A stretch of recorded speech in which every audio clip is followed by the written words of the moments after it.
Good morning, everyone, and welcome to freedailycoaching.com. Super excited to be here again with you. Love the fact that we can meet each and every morning here at Free Daily Coaching and really go over items each day that can help you build your business. And that's the whole goal. The goal is to provide a platform where people can come, they can show up just like yourself, they can interact live, they can have question and answer, they can really participate in their business and what they're doing. And so that's what this is all about. Super pumped up. Let's see, looks like Phil's on the car. Tom, so a bunch of people that are here are doing a 100-day challenge and getting some stuff cleaned up in their lives. So that's what you're seeing over there. Today, specifically, I wanted to talk about content. And I get a lot of questions, and people have been asking a lot about content creation, and what that content creation process looks like, what types of content they specifically want to create. So what does that look like specifically? What does that look like? Well, depending on what types of media you're using, like maybe you're a video marketer, a lot of people like to do videos. Some people are out there doing blogging. A lot of people are using social media. So there's different platforms that you can use. But the three things that we really need to look at is, one is the originality of the actual content, right? And so, is it your own unique article or your own unique video? And and I'm not saying that you maybe necessarily are doing the work. Maybe some people are outsourcing articles and such, but is it unique, right?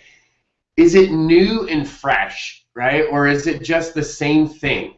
Like, are you doing something new with it? You know what I mean? Like, are you actually doing something new and fresh, something exciting and engaging that's going to get your audience to pay attention?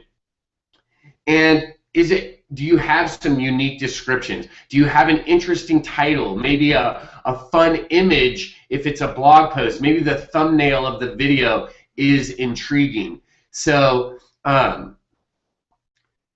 those are some 3 tips that you can use in that first look at, is this content original? And is it fresh? Is it new? Is it created from you? Something that's really going to show a part of you, right? That's the originality part. So there needs to be an element of popularity in your content as well.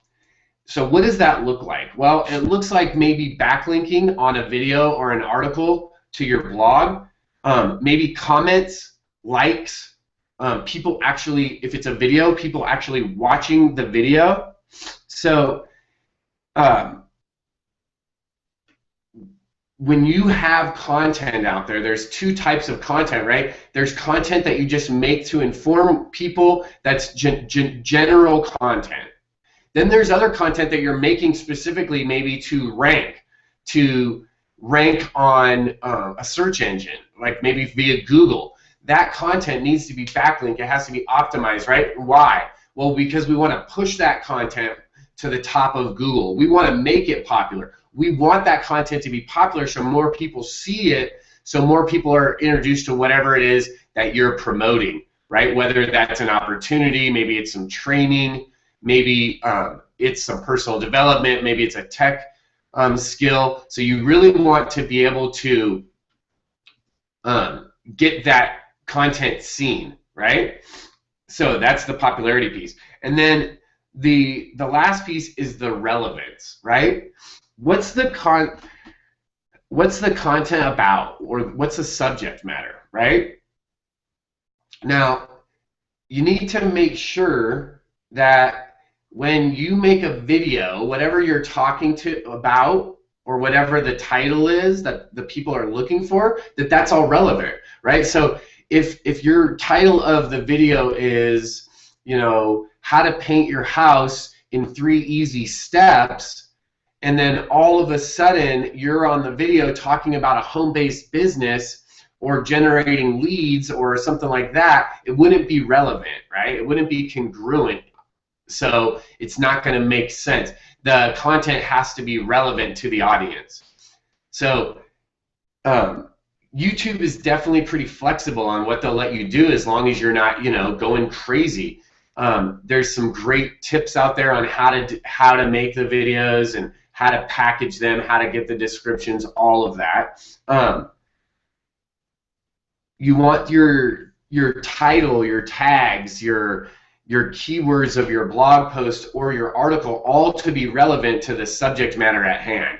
So if you can keep that congruency, if you make some original content and you can add some popularity to it, right? Get some exposure on it. With those three components, you can really start to create some great content.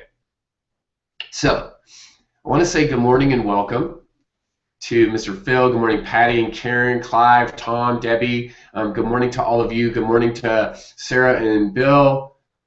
Jim, good morning to you. Linda, good morning as well. And I see good morning on the chat. People are chatting it up. So we talked about three things this morning: originality, right? The popularity, and then the relevance.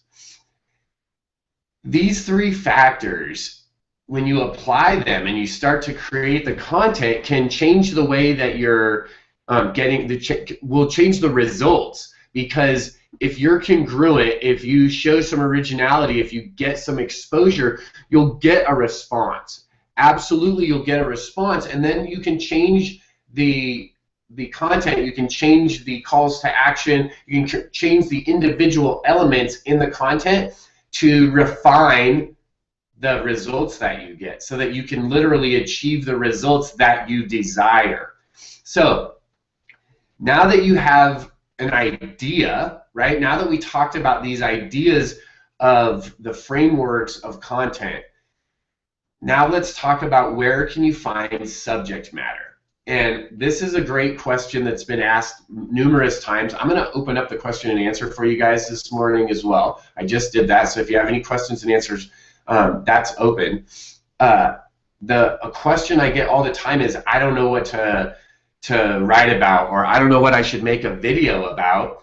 And I totally get it, right? We've all been there where when you're brand new, you're trying to figure out, what am I going to teach about? What am I going to do? What am I going to this guy's the blog guy, and she's the Facebook queen, and this one over here is the storyteller and the copyright guy and the webinar guy. Where am I going to fit into the mix, right? What is your specialty? Well, instead of thinking about that, don't worry about that. Let that just flush itself out. It'll all work out.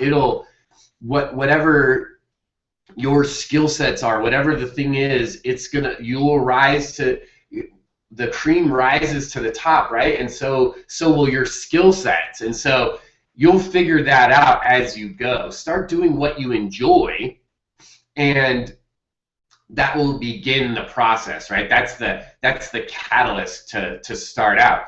So a great place, like literally the best place to start getting content ideas is from the training that you're doing. Each and every one of you, and just like myself, I'm sure, is doing some type of training, right? Some type of personal development is going on, whether that means that you're listening to audio tapes or going to live events. Maybe you're in a live event doing some type of activity. Maybe you're reading a book.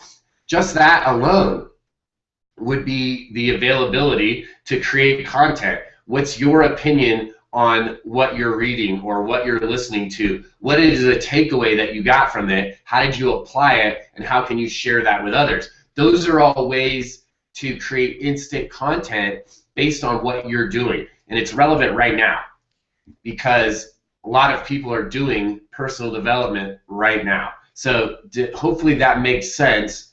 Let me read a question. If the goal is to become an online authority, is there a good strategy to have content that is broad, or should it be specific?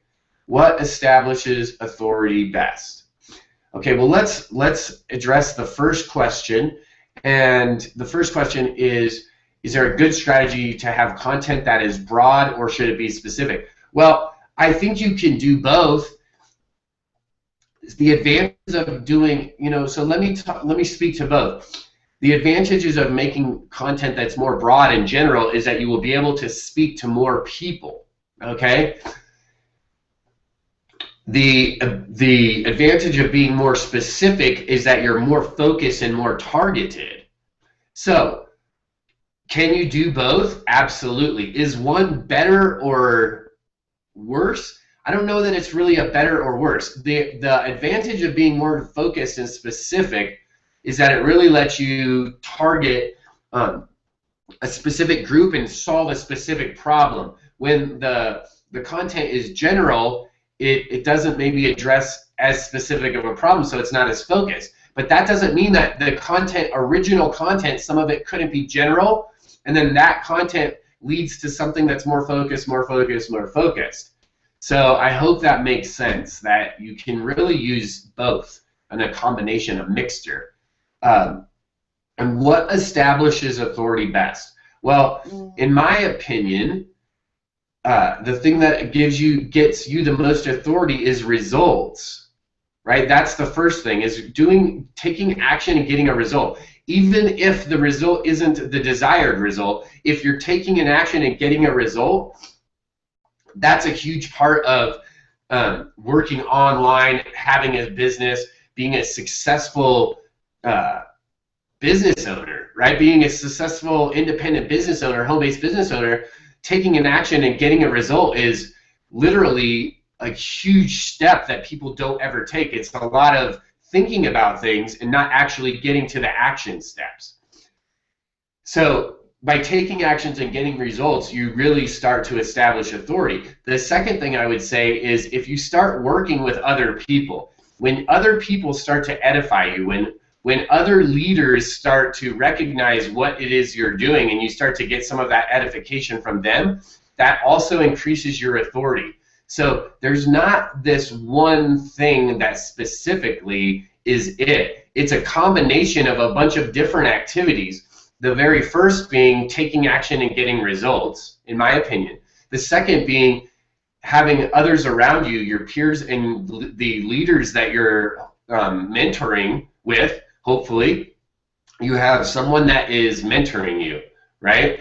And if that's the case, then as you're getting results, people are talking about it. Let me give a great example. Clive Jeffrey watched a video series, and in that video series they were giving some tips. Just by following some instructions in that video series, he was able to get some results right away. So he took action, he got results. So is he an authority on lead generation at this point? I don't know. I don't believe so. Not that I've seen, not that I know of, but what I do know is that he got results. He's taking action and gets results, so he's on the right track. Right now there's someone like myself that's talking about him and saying, hey, you did something really cool. I know that he got called out onto a webinar, right, where people were like, hey, what'd you do? So he got the edification. So to me, that is the beginning of the process, because look what happened. By him taking action, he got a result. In this case, he got exactly the result that he wanted, which was splendid. Then in addition to that, people celebrated that he was doing that. And that celebration took place in front of a bunch of people.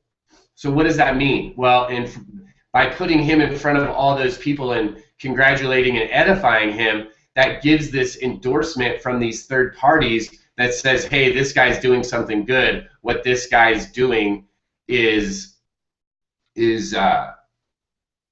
action, right? What this guy's doing is what you're supposed to be doing. The same, last night I was on a webinar, and there was a guy that talked about doing something just like a basic level and had generated mass leads, and everyone was like, man, we got to talk to this guy. Absolutely, right? They want to edify him because he took actions, he got results. So hopefully that answers that question, that two-part question. Great question. Thank you for submitting that question. Hopefully that makes sense. Guys, that was it for today. 3 key points on creating content. You want it to be original. You want it to get some popularity to it, and it definitely needs to be relevant and congruent. So those 3 tips on creating the content, and then where to find content subject matter. Well, how about look right where you're already at, right where people are already. What's going on right now that you can plug into, right? What personal development are you doing? What did you learn that you're able to then go ahead and apply and teach to someone else so that you can create that content? So that being said, I will highly encourage each and every of you to go out today and create some new content. Go out today and step into some fear, right? Walk into the path where there's a little bit of shakiness and step out of your comfort zone. Do something new for yourself so that you can grow, so that you can learn and expand, so that you can become a better you, so that you can develop your business and you can help other people to do exactly that same thing. I'm looking forward to the fun summer that we're going to have. I want to thank each and every one of you for coming out to Free Daily Coaching this morning and spending a few minutes with me and the rest of the crew here. I want to invite you to invite your friends, your family, your teams here to Free Daily Coaching. I put a new field in the registration where you can actually put who referred you to the call. So if you're referring people to the call, let's say that Patty Anderson wants to bring a couple people, Patty, then they can just put that they brought you, and I'll let you know, hey, these people are here. You might want to reach out to them. They've been checking out some of our training. So super excited to be able to help each and every one of you here at Free Daily Coaching. Tomorrow is going to be another Friday fiesta, a little free-for-all, and I want to do something fun. I would really like to give you guys all an opportunity to host the Free Daily Coaching, to be able to bring something to the table. Maybe it's a training element, maybe it's a piece of content that you wrote that you want to train on. Maybe you have 3 topics or a few points that you think are valuable. Well, if that's the case, I want you to reach out to me on Facebook or email me. Facebook's easy, right, because I'm there and you can instant message me. But reach out to me and let me know that you'd be interested. I'm putting together the guest host calendar and would love to have you have the opportunity to guest host so that everyone can get out there on Facebook. We can say, hey, come to the Free Daily Coaching call because next week Debbie Deerdorf is going to be guest hosting, or come and check out Phil from Minnesota hosting the Free Daily Coaching call, or all the way from Canada, Karen Andrews is going to be hosting the Free Daily Coaching. I want to be able to celebrate that and have all of us be able to go out there and make some noise about it. So let me know if that's what you would like to do and be a part of that. Send me a message, email me, send me something on Facebook. We'll get you plugged into the calendar. Thank you again for joining us here at Free Daily Coaching. Have a wonderful day, and I'll see you guys tomorrow at 10:30 a.m. Eastern Standard Time.